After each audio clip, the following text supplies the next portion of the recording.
New Zealand, a small country, but a major player against China's coercion in South Pacific. Commentary. New Zealand may be a small country by any measure, just more than 5 million people and roughly 100,000 square miles of land, but its unique identities have made it one of China's key targets in what Beijing calls periphery diplomacy. The Chinese Communist Party's diplomatic strategy of infiltrating and partnering with neighboring countries to strengthen its geopolitical standing. An advanced Western economy. China has used New Zealand, an advanced Western economy, as a convenient gateway into the Western economic system.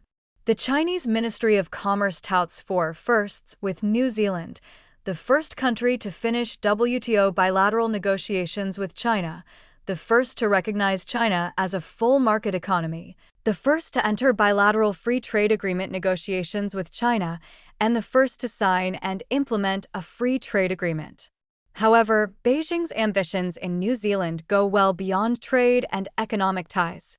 A well-known 2020 research report by Anne-Marie Brady, a China expert and professor at the University of Canterbury, and her colleagues, titled "Holding a Pen in One Hand, Gripping a Gun in the Other," explained why New Zealand is such an attractive target for the CCP.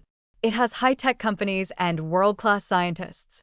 It is a member of the Five Eyes Intelligence Alliance and a NATO partner.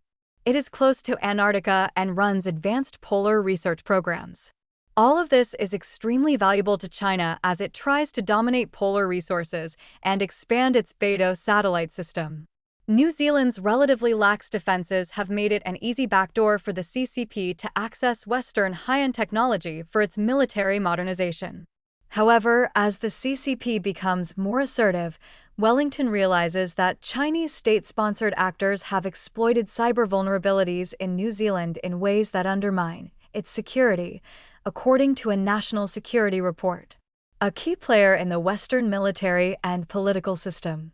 New Zealand is not just any ordinary Western country, it sits at the core of several important alliances.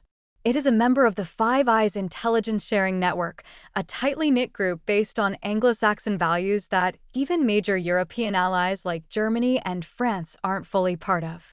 New Zealand also has close military ties with the United States, especially with the U.S. Space Force. It hosts a U.S.-funded space surveillance center in Auckland that tracks rocket launches and debris. Its geographic location in the Southern Hemisphere gives it natural advantages for certain satellite launches and space operations. Furthermore, New Zealand is moving closer to joining AUKUS Pillar 2.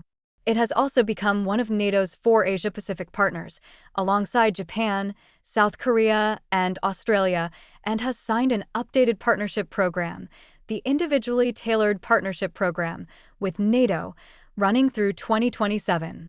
On top of that, New Zealand remains part of the 5-power defense arrangements with the UK, Australia, Malaysia, and Singapore, a leading power in the South Pacific. New Zealand sees itself as a natural leader in the South Pacific region, which includes 14 small island nations. This area sits at a critical strategic location, part of the second and third island chains in the U.S. defense architecture against potential adversaries. According to a research report by Young-Ming Chang, as Assistant Research Fellow at Taiwan Institute for National Defense and Security Research, the second island chain comprises Japan, the Ogasawara Islands, the Mariana Islands, Guam, Palau, and Indonesia, Alaska, the Aleutian Islands, Midway Atoll, Hawaii, the Line Islands, and New Zealand form the third island chain that constitutes the last line of defense that deters adversarial forces from reaching the U.S. continent. Because of geography, culture, and historical ties, New Zealand has been actively working with Australia to counter China's growing influence through diplomacy, aid, and security cooperation. In 2022, New Zealand joined the U.S.-led partners in the Blue Pacific Initiative that includes Australia, Japan, and the UK. New Zealand is shifting its China policy. For a long time, New Zealand took a very liberal and accommodating approach toward China. But that has changed significantly in recent years due to Beijing's aggressive wolf warrior diplomacy, foreign interference, and cyber activities. In 2023, Wellington's first-ever national security strategy and its security intelligence service both publicly identified the Chinese regime as a major source of security challenges that undermine New Zealand's security and as the most active foreign interferer in the country. In April 2025, the government announced a major defense upgrade plan worth 12 billion New Zealand dollar over 4 years, with defense spending set to nearly double, rising from about 1% to more than 2% of GDP. Prime Minister Christopher Luxon called it the floor, not the ceiling. New Zealand has also pushed back hard against Chinese moves in its backyard. In 2025, after the Cook Islands signed secret deals with China without consulting Wellington, New Zealand temporarily cut aid and later signed a new defense and security declaration with the Cook Islands, clearly designating New Zealand as its primary security partner, effectively neutralizing Beijing's gains. Recent incidents indicate growing friction. For example, in April, Beijing accused a P-8A Poseidon maritime patrol aircraft operated by the New Zealand Defence Force of conducting close-range reconnaissance and harassment activities in the Yellow Sea and East China Sea.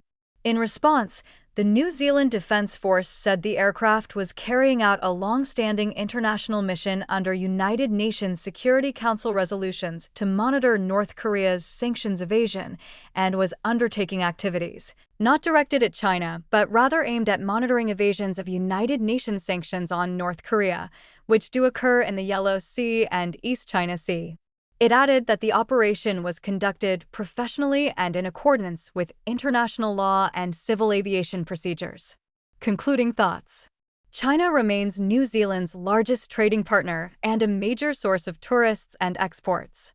However, Beijing's global ambitions and heavy-handed conduct in the Pacific are steadily pushing Wellington closer to Washington and its traditional allies. While New Zealand will try to manage its economic dependence on China, its policy will increasingly focus on strategic balancing against Beijing, strengthening alliances, and diversifying its economy to reduce reliance on the Chinese market.